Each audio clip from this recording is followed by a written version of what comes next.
New video देखने के लिए चैनल को अभी सब्सक्राइब करें। धन्यवाद। भाइयों बहनों, दुनिया के लोग आत्मदेव के लिए निर्वंशिया कहते हैं और मैया धुंधली को पांच कहते हैं। भगवान से प्रार्थना कर रहे हैं आत्मदेव ब्राह्मण के हे पार ब्रह्म परमात्मा, मैंने ऐसा पूर्व जन्म में कौन सा बुरा कर्म किया जो हमारे घर में कोई औलाद की प्राप्ति नहीं हुई। ये दुनिया के लोग हमें निर्वंशिया बोलते हैं, हमारी घरवाली को बाज कह करके बुलाते हैं।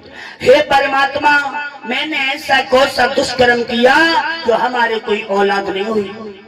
मैं जा रहा हूँ, भगवान का भजन करूंगा, लौट करके मैं जब ही आऊंगा जब मेरे घर में कोई संतान की प्राप्ति हो जाएगी, नहीं तो अपने प्राणों की आहुति दे दूंगा। लेकिन बहनों, जीवन में एक बात याद रखना, घर में कितना भी संकट आए, कितनी भी मुसीबत आ जाए, लेकिन एक बात हमेशा याद रखना, क्यों आत्महत्या करने की कभी मत सोचना।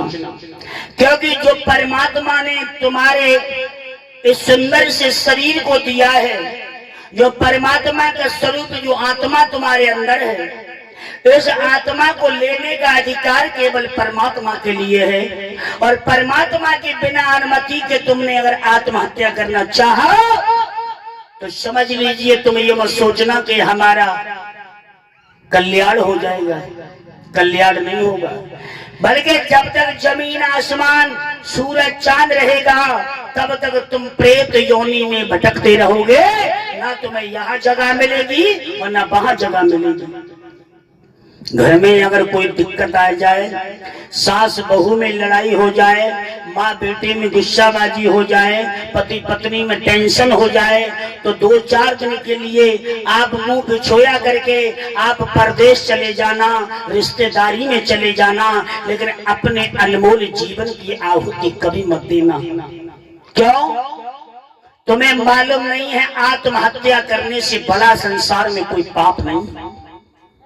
लेकिन जब इंसान ज्यादा दुखी होता है तो अंत समय पर उसके जीवन में एक ही बात आती है कि इससे तो मर जाना ठीक होगा। कहना आसान है, करना बहुत कठिन है। जीवन में कार्य सब करना, लेकिन जीवन में आत्महत्या करने की कभी मत सोचना। अरे वो इंसान क्या है बेटा अमन, वो इंसान क्या है जिसने जीवन में दुखों का संघर्ष न किया हो। जिस इंसान ने कभी दुखों का सामना नहीं किया हो, वो इंसान भला दूसरे के दुख को देख करके क्या समझेगा कि दुख की पीड़ा क्या है। मैं तो ये चाहता हूँ कि परमात्मा ऐसा कोई प्राणी ना हो जिससे थोड़ा थोड़ा दुख नहीं आए। क्यों? अगर हर प्राणी को थोड़ा दुख जब सामने आएगा तो दूसरे की देख करके कभी मजाक नहीं बनाएगा।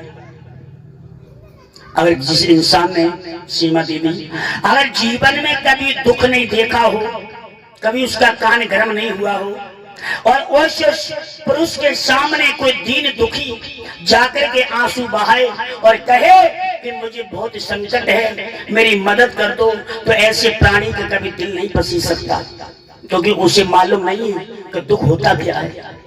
जिसने न लड़ी लड़ाई हो वो तलवार की कीमत क्या जाने, और जिसकी न खिली विवाही हो वो पीर पराई क्या जाने।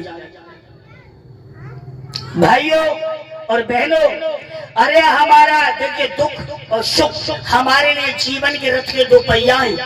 दुख हमें चलना सिखाते हैं, दुख हमें इंसान बनाते हैं, क्योंकि जब दुख और सुख हमारे जीवन में आते हैं तो हमें एक नई सोच और नई ताजगी मिलती है कि दुख की पीड़ा क्या है और सुख की पीड़ा क्या है।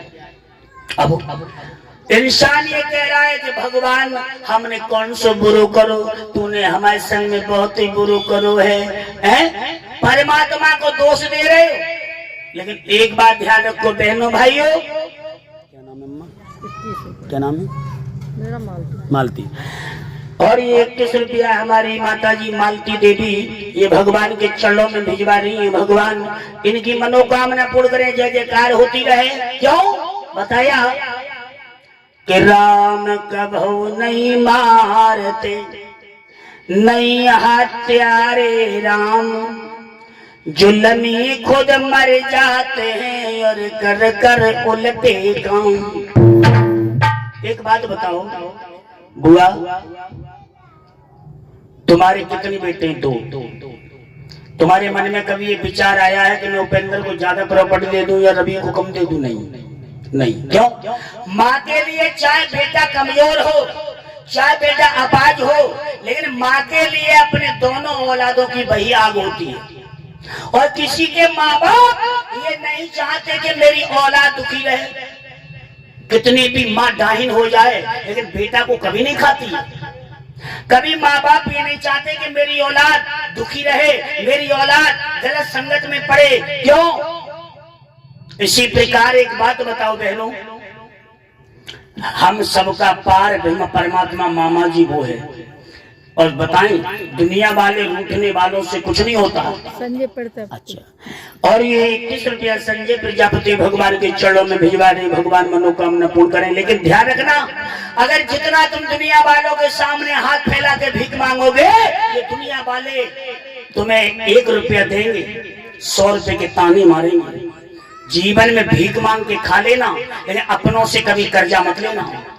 भीख मांग के खा लेना, रिश्तेदारों से कभी कर्ज मत लेना। रिश्तेदार तुम्हें 100 रुपए देगा, 1000 रुपए के ताने तुम्हें डेली सुनाएगा। 1000 रुपए के ताने तुम्हें डेली सुनाएगा।